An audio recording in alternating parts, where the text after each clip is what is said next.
Good afternoon or good morning, whichever way you guys want to look at it. It is currently 2 o'clock in the morning where I am at, but that's because of what I do. So I currently work night shift at Lafayette General Emergency Room. It is a level 2 trauma center here in Lafayette, Louisiana. I currently reside just 5 minutes outside the city in Breaux Bridge. So night shift is completely different, and especially in today's time, as you guys know, what we're all going through, the coronavirus.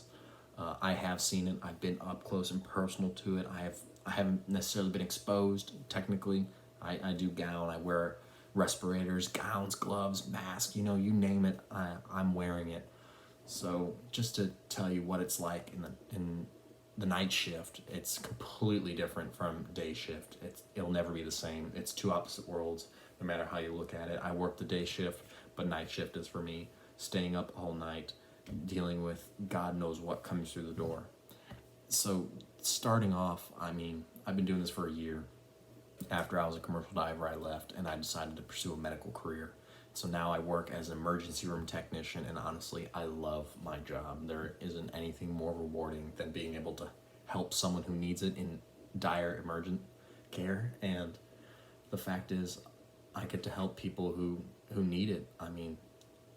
I've brought people back by doing compressions. It's insane, the things that I see, the things I've learned, and the journeys I go through with some of these patients. I see patients that come back and say, hey, I remember you last time, you took care of me in the trauma room, or you took care of me in this room. I even see them out in town and they come and they thank me, and I'm so grateful for it. So I start out every night. I leave for work at 6 p.m. and I clock in at 6:38. After we do our huddle, I'm going to go in and I'm going to go ahead and I'm going to meet the other day shift techs, and we're going to talk and we're going to see what's going on out there, what kind of patients we have, what I'm walking into, are there any traumas coming, how are the rooms, is there any sterile supplies that are up in central sterile, do I need to call central supply for anything? It always starts off like that. It's like clockwork. So once I meet with the day shift techs to get a turnover, I go ahead and I will begin stocking the rooms. Now that's only if I am Tech 1 or Tech 2. So there are 6 different positions in the ER for techs. There's ER Tech 1, ER Tech 2. There is Fast Track. There is Results Pending. There is Triage. And then there is the Pediatric section. I tend to work the main side, which is Tech 1 and Tech 2, as well as Triage from time to time. So the difference is Tech 1 is going to be your number one guy. They're going to respond to all the traumas, no matter what. Tech 2 will be there if there are multiple traumas, and they are responsible for rooms 15 through 35, as well as the EMS bay, and pretty much anywhere else that is needed. The fast track side is going to be where the nurse practitioners and the physician assistants work. That'll be rooms 7 through 14. And then the results pending is people who come in, for small stuff, and that is open from the daytime till 11 o'clock at night, and that's where we'll see acuity 4s and acuity 5s, those people with toothaches, backaches, maybe a sprained ankle, stuff like that. They don't stay long.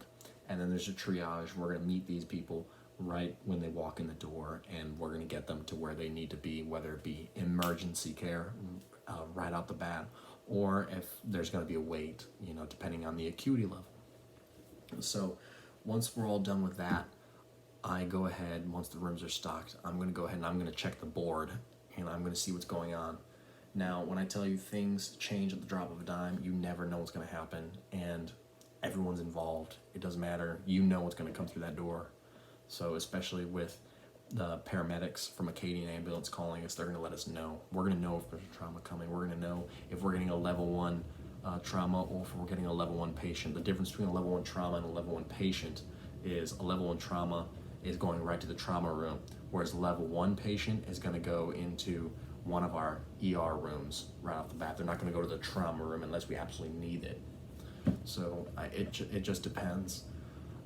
Most times I will greet the patient inside the room, and I'm going to hook them up on the cardiac monitor. That's going to be the first thing, because you need to know, what's going on. You need to know their heart rate. You need to know their pulse. All that stuff. You need to know that. EKGs are very important. As a tech, we do EKGs. We test your blood sugar. We do splints on broken bones.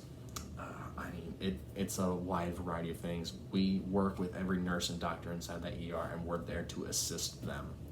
And with this coronavirus going on, it's a very serious respiratory virus, and so it really damages the lungs. It's like a world's worst case pneumonia. And so what we do is we have to intubate, and knowing which doctor you're working with really helps as a tech, because every doctor will do it differently. And intubation is when they stick a tube down your throat so you can breathe. And so this coronavirus leaves about, this much. It's not much. Your lungs are big. They're like big balloons. But this coronavirus pretty much destroys your lungs and leaves you with nothing to breathe. And so we've been intubating all these people.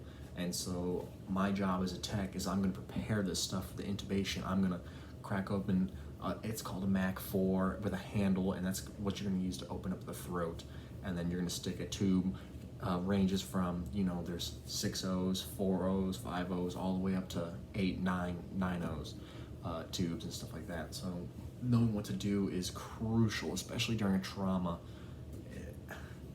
We've seen people with gunshot wounds. We've seen people have heart attacks. We've seen people lose limbs. I've seen, I can't fathom to tell you what I've seen. And, it's just crazy what is happening in this world. And most stuff would make someone's stomach turn. But for me, it's that adrenaline rush. It's being able to help someone. And honestly, the number one thing that you can do as an emergency room technician is remain calm during a vast majority of scenarios, because you never know what's going to happen.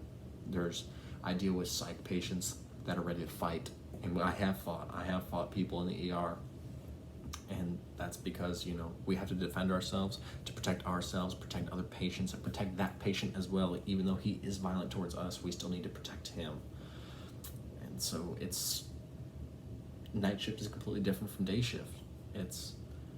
We're up from 4, 3 in the afternoon till 7, 8, 9 in the morning, and that's how we do it. I survive off of a very limited amount of sleep, and there's nothing I will ever do to change that. I love the night shift. It's worth not sleeping. I know I don't get to see my wife and kid as much, but you know what? It's the most rewarding thing I could ever do, and I'm going to be going to nursing school, and I'm going to get this stuff done. And I just want you guys to reach out to your local healthcare workers and tell them thank you for what they do, especially during today's time. I ask you all to please stay safe, stay indoors. It's not a joke. I thought it was a joke at first. I promise you guys, this virus is pretty bad. So please stay safe, guys. Wash your hands. 6 feet. It's all right, guys. Together we can all beat it. Thank you, guys. I look forward to listening and seeing all your guys' speeches. Once again, thank a healthcare worker. We're not all heroes, but we do the best we can. Best of luck, guys. See you.